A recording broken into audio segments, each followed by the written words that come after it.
Yes, it is a necessity because that is how moms get their information. When children have a fever, what do? When your child has a fever, every single platform is needed, because just because someone uses Facebook doesn't mean that they use Instagram. And then sometimes they don't even use Instagram or Facebook. They're using Snapchat Right. and Twitter. Right. Mine are Facebook and Instagram. Okay, those are your two favorites. I do think that we need it, actually, as we've learned through COVID, it's helped us be able to serve our members. That's another way for moms now to be able to connect. All social media platforms are definitely important. For me right now, I can't think of the name. TikTok? TikTok, okay, yeah. Right. That's a fun one. Social media can also be sort of dark, so having a good church outlet on social media can be the light in the dark as well. What do you think, Valerie? Communication, Okay. Speaking to them directly, because I know there's so many times where the pastors don't even know them all. What do you think, Vivian? I think understanding leads to compassion, and I think that when you start to understand moms and their struggles and what they're going through, will really help pastors feel compassion for moms and build a better connection. Do we really, as a church, need to be online? You know, we've been around for 2,000 years without being online. Online is important, especially with COVID that we've had in the past couple of years.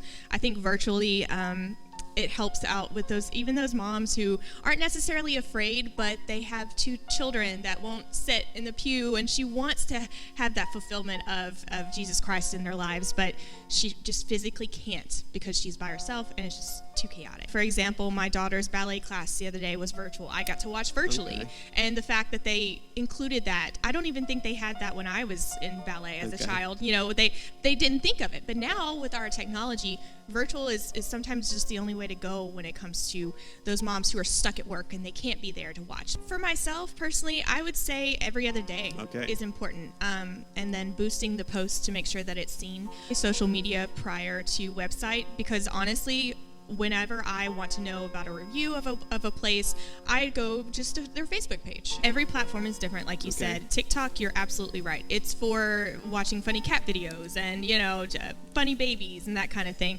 I would say Facebook is more interacting with your family and looking up businesses. You're right about Twitter. Twitter is great, but you don't. It really doesn't have the whole aspect of where you can have the pictures and the posts all in one. Same with Instagram. Instagram is specifically pictures. If you put a little bit in, you'll see the progress and results in time. Oh, I think it's critical to have the church in the virtual world. Some things I've already noticed, you've made some TikToks, which is really cool because that's where people are at right now. I think when you make it funny, people watch it more. I usually watch it. You did one out front of your church that I watched at least 3 times, I would say maybe once a week at least. So a lighthearted content would be best, and that it's a very brief exposure time in a TikTok. It's the opposite of a sermon. It's just fractions of seconds, 5 seconds, 10 seconds. I usually look on Facebook and TikTok, and usually you can share your TikToks on Facebook, but other people, will do Twitter or Instagram. The Nextdoor app, that's another thing, having an app to go to look for things like Nextdoor, finding friends in our neighborhood. Yes, they do. I think even though it may seem misplaced or not part of it, you have to evolve. The people are on social media. And if you're looking to tap into young moms and young families, moms are on social media. There can be, a group for family of faith moms through Instagram, Facebook, Snapchat, TikTok. Honestly, I think you would want to leverage any of them. Then you're expanding the reach and you're getting to a more youthful demographic. Instagram was that initial interaction. That's where I would probably go. I've made friends online with some of the moms. It's another way to connect, and you can also reach out. thinking about content, I don't think you want to inundate the platform.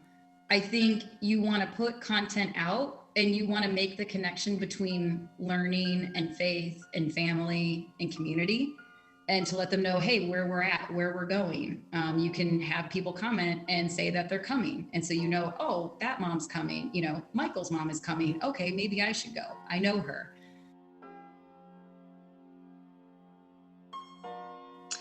I personally go to Facebook a little bit more.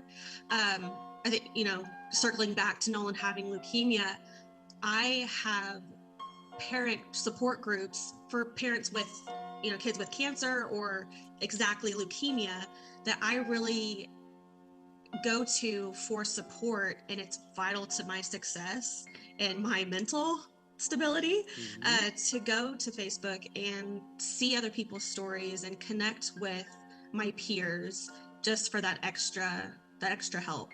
The modern mom, we always have, our cell phone, within arm's reach, but we don't necessarily use it as a typical phone. That's our lifeline to social media, to our friends or peers or whoever. Parenthood in general can be isolating. Motherhood can be isolating. So, and even when you're not going through a pandemic, me personally, I maybe get annoyed if there's too many posts from one specific person or outlet, whatever. So I think daily, maybe once a day is good. Okay. But the content, I really think a broad mix of things is really where it needs to go. Like I said, sometimes you want to see that lighthearted stuff, but sometimes you need to get down with the nitty-gritty and touch the not so beautiful topics. Marriage, relationships, while having kids, maybe there's two people out there that are struggling with that, but they maybe don't know who to go to, or they're embarrassed to go to somebody. Parents' night out stuff, I think that is great. Offering to take care of our children, because we already know that y'all do so well with that. Maybe a single moms group where they can meet, every other weekend or one weekend a month and just connect with each other.